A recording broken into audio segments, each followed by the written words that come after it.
Bonjour tout le monde, alors, une nouvelle petite vidéo, ça faisait longtemps que j'ai pas fait de vidéo sur mon développement personnel et je suis désolé parce que entre le boulot sur Jessamine Baker et également d'autres choses comme l'actualité de l'association Long Bleu et des problèmes dans la famille, ça fait que j'ai beaucoup de moins de temps pour vous accorder et comme je vous ai toujours dit, je préfère faire une vidéo lorsqu'elle est honnête et authentique sur un vrai sujet.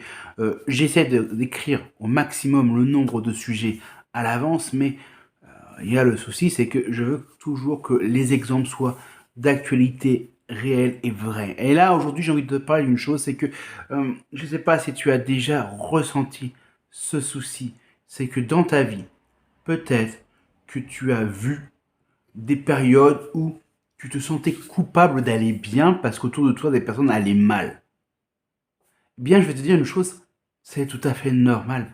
Et avoir cette sensation de culpabilité, elle est vraie et elle a de sens que si jamais tu passes ta vie à montrer et à resplendir même auprès des gens que tu sais qui vont très mal. Par exemple, si tu sais que ta meilleure amie vient de rompre avec son copain ou sa copine, si tu lui sors tout ce que tu fais avec ton nouveau copain, là, la culpabilité, tu as raison d'en avoir un peu parce que tu peux lui faire mal et tu peux la blesser parce qu'elle va se dire, bah, dis donc, ça. Mais d'un autre côté, tu peux être une source d'inspiration. Et être une source d'inspiration veut dire que il ne faut pas cacher quand ça va bien et quand ça va mal.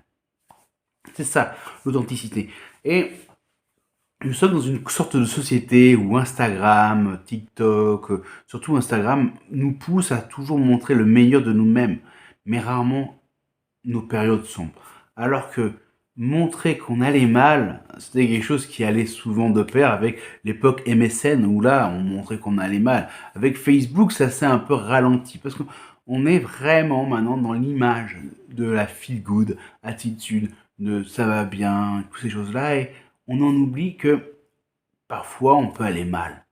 Et quand on va mal, on va chercher quoi? Des sources d'inspiration quand on veut aller mieux, évidemment.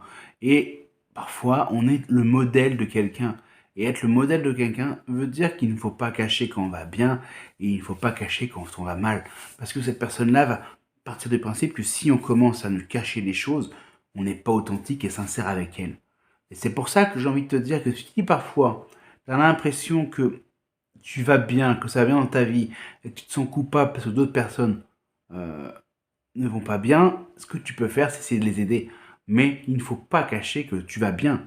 Tu lui dire, bah, tu sais, bah, en ce moment, ça va dans ma vie et moi, je peux venir t'aider, je peux t'accompagner, je peux t'écouter. Et après, il faut aussi se changer les idées.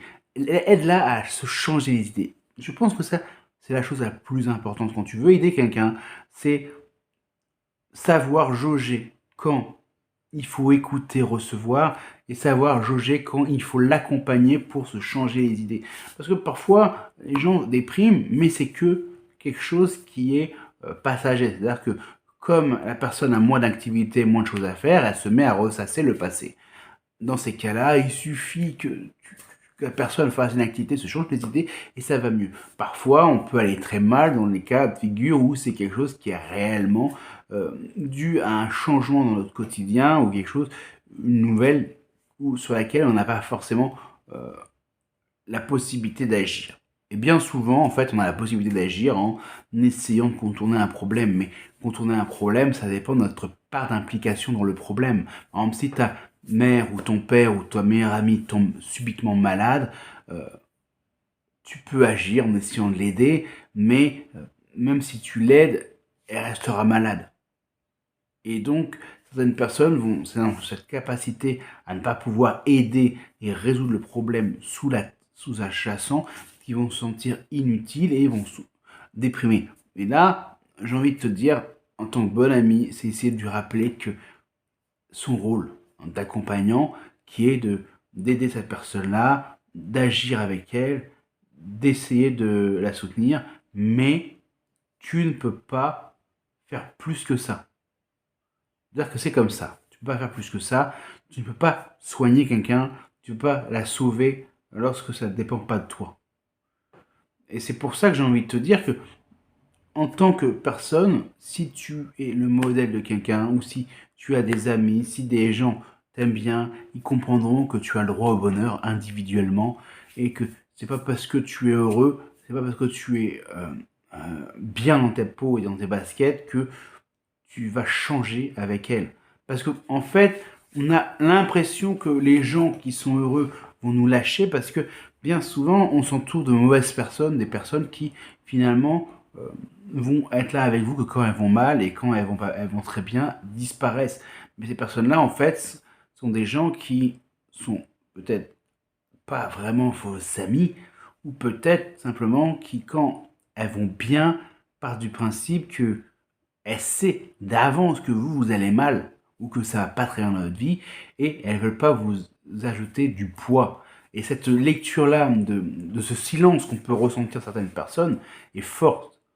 Et aussi, il y a des personnes qui, lorsqu'elles vont bien, elles vont faire beaucoup plus de choses. Et comme elles vont faire beaucoup plus de choses, elles ont moins de temps à accorder à ces choses qui étaient négatives quand elles allaient mal. Et donc, vous avez cette image de bah, je suis quelqu'un qui était là dans les passages des moments difficiles.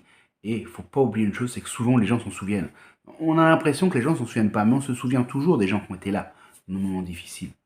Et c'est pour ça qu'il faut pas avoir peur de montrer quand on va bien aux gens qu'on connaît, aux gens qu'on aime ou aux gens qui ont une place dans notre quotidien.